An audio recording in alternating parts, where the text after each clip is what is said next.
Can money buy everything, even the dream of giving yourself away for the first time? In today's story, we'll follow Keyty Lories as she discovers the answers to these questions in a very surprising way. In a bustling city, Keyty, a determined young woman, walks steadily towards her new job. What she discovers next will change everything. She arrived in the afternoon for her first day of work as a cleaner at the prestigious Greenfield Real Estate Development Company, even though she knew that her shift would only start after regular working hours. Her eyes shone with hope and her heart was full of tenderness, as she carried a great dream inside her. She imagined the day she would marry Dan, a simple but generous salesman full of love. Like a flower waiting for the right moment to bloom, Keyty treasured this dream, looking forward to the day when she could give herself to Dan in a blessed marriage. Keyty decided to work nights in order to save money faster and get married, as her family couldn't afford it. Martin Greenfield, a real estate billionaire and owner of the most successful group of companies in the country and abroad, was an incredibly attractive man. As a businessman, he was smart and very intelligent, but when it came to relationships, he was more into quick, fleeting love affairs. Keyty had always loved the quiet of the nights. Working as a cleaner in the company, she felt at peace in the silence of the late hours, when everyone had gone. At those times, it felt like the world was hers alone, and her only company was her thoughts and the stars shining in the sky. One ordinary evening, Keyty entered the company, pushing her cleaning trolley which emitted a slight creak down the empty corridor. While she was organizing the products, a sound caught her attention, coming from the office at the end of the corridor. Driven by curiosity, she approached the ajar door and cautiously peeked in. Inside the room, a tall, sophisticated man with his back to her was admiring the view of the city through the large windows. His well-tailored suit accentuated his impressive figure. From the man's features, Keyty suspected that he was the owner of the company. When he heard the sound of the cleaning trolley, Martin turned slowly, his clear, penetrating eyes fixed on hers. For a moment, silence took over, until a slight smile appeared on his lips. "I didn't expect to find anyone here at this hour," he said in a quiet voice. "But maybe you can help me." Keyty felt a shiver run down her spine. There was something in his gaze that made her uncomfortable, but at the same time, inexplicably attracted. "What can I do for you, Mr. Greenfield?" she asked. He stepped forward, shortening the distance between them even more. "Please call me Martin," he corrected with a smile. "I'm going over some urgent documents, and I'd love a cup of coffee. Could you prepare one for me, please?" "Of course, sir," replied Keyty promptly. When she returned with the coffee, he, who had been concentrating on his papers, looked up to observe her more closely before thanking her. "Thank you very much, Miss Keyty, see it," she replied, a little nervously.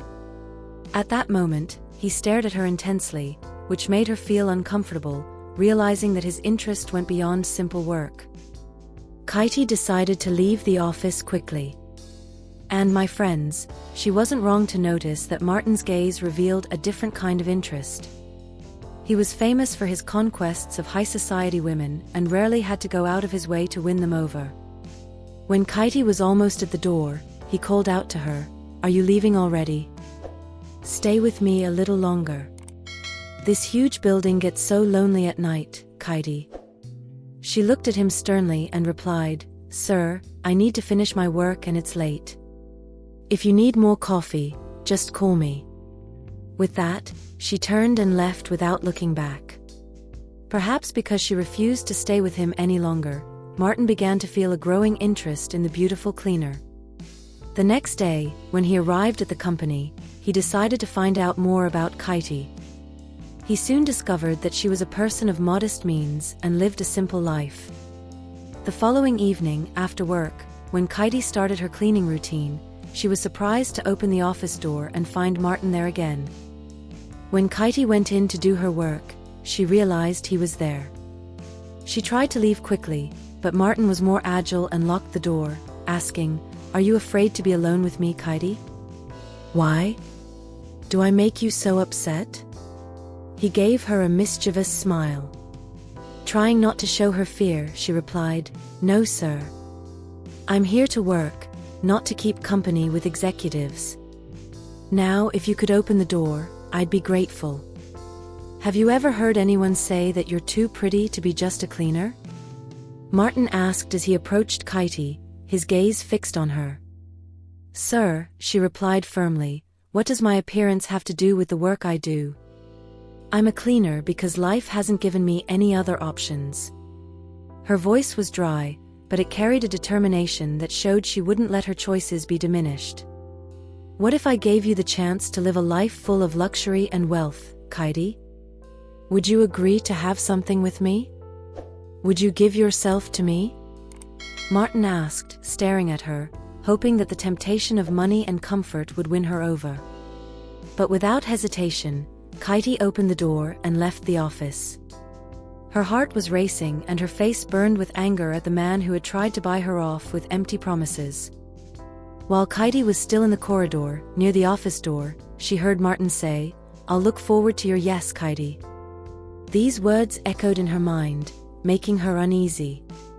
Later, lying in bed, she couldn't erase the memory of Martin's burning gaze that seemed to invade her soul. Although the night was cold, sweat was dripping down her skin. Keyty felt a strange fever, a mixture of emotions that she couldn't understand, leaving her even more confused and disturbed. Keyty loved Dan deeply and dreamed of giving herself to him for the first time during their honeymoon, but the appearance of that charming, elegant, and wealthy man shook her emotions in a way she hadn't expected. The temptation to accept his proposal grew within her. In her thoughts, she asked herself, "I can't deny to myself that he's a very handsome man, and a billionaire. How can I resist? On the one hand, I think that accepting this proposal would solve my life."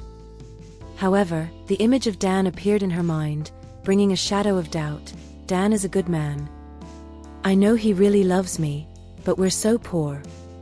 What future will we have? Keyty turned over in bed, unable to find rest. Her thoughts tormented her, and a feeling of anguish began to settle in her heart, leaving her even more divided and confused.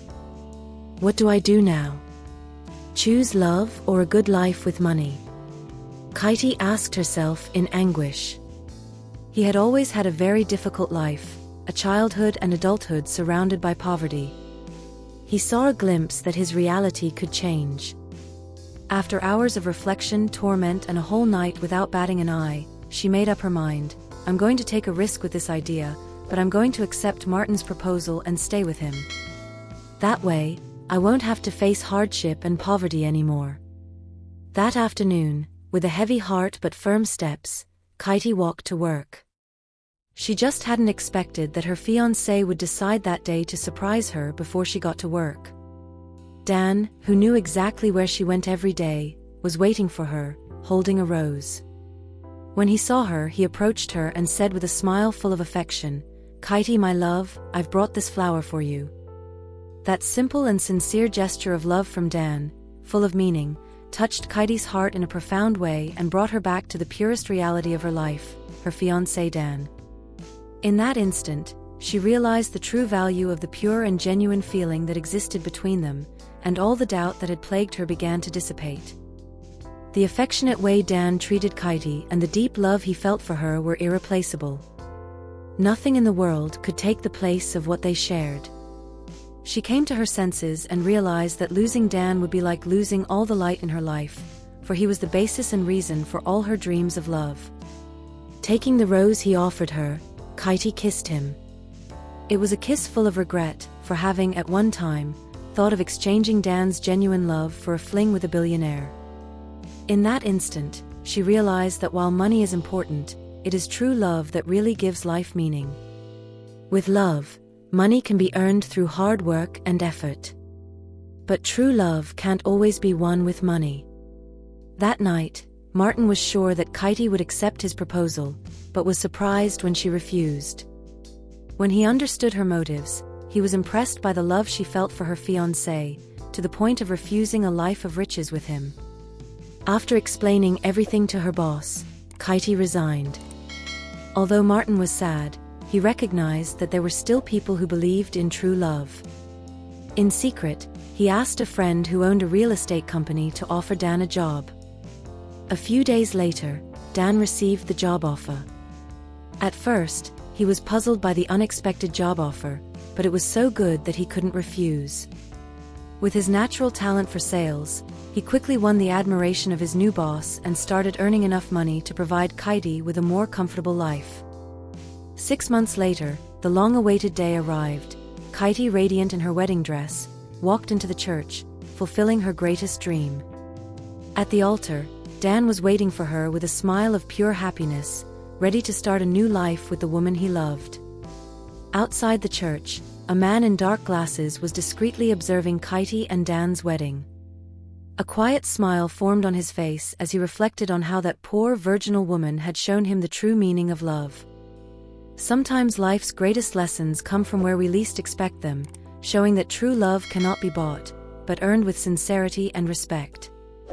If you enjoyed this story full of love and life lessons, be sure to subscribe to my YouTube channel. There you'll find many more touching stories that will touch your heart. Come and be part of this journey with me. Thanks for watching and see you next time.